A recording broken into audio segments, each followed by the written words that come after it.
Hopefully this one's legal. Regulation pocket. This one, yeah, somewhat. All right, this is my old stick. I really have to get a new one. Mark, you have a new stick there? Let's see if Mr. Cohen's is legal. And it is. All right, and what do we talk about when we talk about regulation pocket? What does that mean in the real world to somebody who's never actually worked with a pocket for a women's game? All the referee or the official's looking for is that I can put this ball in and I can move it and I can see it as I move it along the pocket. That's regulation. So all level A players have to have a regulation pocket. I will advise you, when you buy the stick and you buy the tennis racket, it's like popped out, loosen it up a little bit, but just don't have them loosen it up so much that we lose the regulation pocket. Because before every game, in the women's game, before every game, the officials, the umpires, check every stick. So it's not like that boys' game where you might get that chance that that illegal stick won't get checked. We check them before every game. We make sure that before they walk out in the field, that the stick is regulation. All right? On the sticks, you will find some fancy sticks. Last year, some manufacturers decided that they were going to make these cool, fancy sticks that were really good on the draw. And then we decided, well, that's really illegal and not in the spirit of the rules, so we made the sticks illegal. The mantra, some of your players have it, you know there is no stringing holes in it.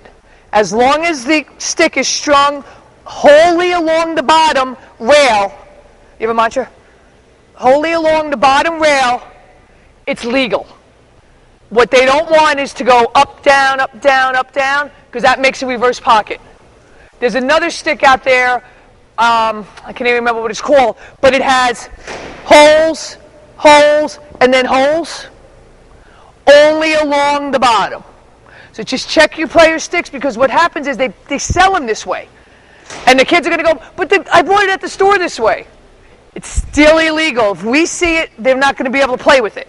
So fix it before the season starts.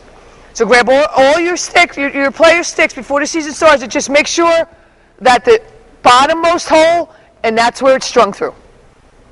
And then everybody should be fine. If it's not, tell them to take it back to where they got it and have them fix it. All right? The length of a stick, a women's lacrosse stick, doesn't really change. The minimum is 35 and a half, and that's what you're going to use for your smaller player. All right? When you have a kid, I'm 5'8", this is fine for me. You have a player who is 4'11". You don't want to hand her a stick that's this big, because she's never going to be able to do anything with it. You take it out here, you cut it, you put it back on. Don't tell the parents not to freak. As the kid grows, they can get a new shaft. Or, like in case of my kids, you just get a new stick every year because they're cute. So really, it's not going to be a lifetime commitment, even though parents think it is after they spend, a couple $100s for the stick. All right? But just know, and basically the rule of thumb is if I can go like this, it's good for me. If it's all the way out there, it's really not good for me, because then I can't hold it on the bottom, I can't cradle it.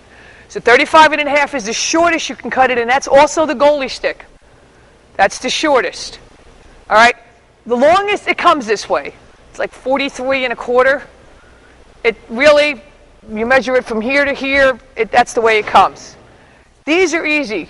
Your goalie sticks. If you have a new program or you buy new equipment this year, make sure you take those goalie sticks, because a men's goalie stick can go up to, I think, 56 inches, which is ridiculous because you could tell it's 20 inches taller than the child is playing with it. Women's lacrosse, 48 inches max. And you're measuring it from here to here. So that's your max. So measure from here to here. I'm telling you, because they really don't sell women's goalie sticks, it's going to be longer. You're going to have to cut it. Do it before your first game. Because in the game of lacrosse, while you think a goalie is important and that you need to play with one, guess what? You don't need to play with one. So if we get there and your goalie stick is not legal, we're going to say, well, you can play with a goalie, she can play with a field stick, or you can play without a goalie. So get it done before the season starts. These are all pre-seasons. We got a lot of snow out there. You're going to have a lot of indoor time to work out on these things. All right, so these are your sticks. Now we move down to the little 3/4, the level C. While it's recommended, while they can do it, they can actually play with a mesh boy stick. All right? They are allowed to take their pocket of the woman's stick, and that's why I get my illegal one in here, and they are allowed to drop it so that you can see the ball halfway through here. And this is level C only. And why? Of course, as they're littler, it's easier to catch and throw. I'm not going to make fun of the boys' game, but I am. It's much easier to catch and throw with that boy stick. All right? You need talent to catch and throw with a girl stick. I will tell you, as programs, if you're starting new 3/4s, don't encourage them to get the mesh sticks, because it's easier for them to try to learn to catch it. But a lot of times you get a kid, the brother played, and they have a stick, and the parents are going, I don't know if this kid's going to like it. So that's fine. And then as she starts playing, say, ooh, don't you want a stick, that's like theirs? Tell mommy and daddy you don't want this anymore. But that's really only for, success. The bigger the pocket is, the easier it is to catch. The more success they have, the more they'll want to move on. Definitely at 3/4, I would try not to, if anybody has any of those tennis racket sticks, definitely loosen them up, because the success rate is not there for catching and throwing the tighter the stick is. All right? So those are your basically your stick regulations and your levels. Level A, we play modified checking. All right, what is modified checking? Basically, modified checking is, thank you, Mark. I need my dummy. Modified checking is that the person that is being checked, her cross, the head of her cross, and this is considered the head of your cross, has to be wholly below their shoulder. All right? Not below my shoulder, because I'm 5'8", and the kid I'm checking is 5'2". All right? Below their shoulder. So basically, really, when is this kind of check going to happen? Picking up a ground ball. Right? That 99.9% of the time, that's when that check is going to happen. And I'm going to do it again, and then I'll explain it. All right? What I did was, I checked away. In youth lacrosse, the only check that you can do is away. All right?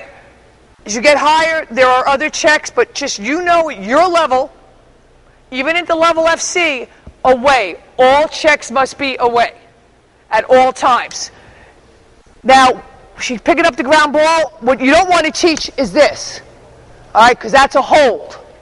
So you want to teach and away. All right? Also, when that happened with that ground ball, you want to make sure that the ball is somewhere in contact with that cross before she checks. All right? Another time that you can have a check in the level A rules is basically if this person's cradling and they're being lazy and I'm running with them, it's below, I can check.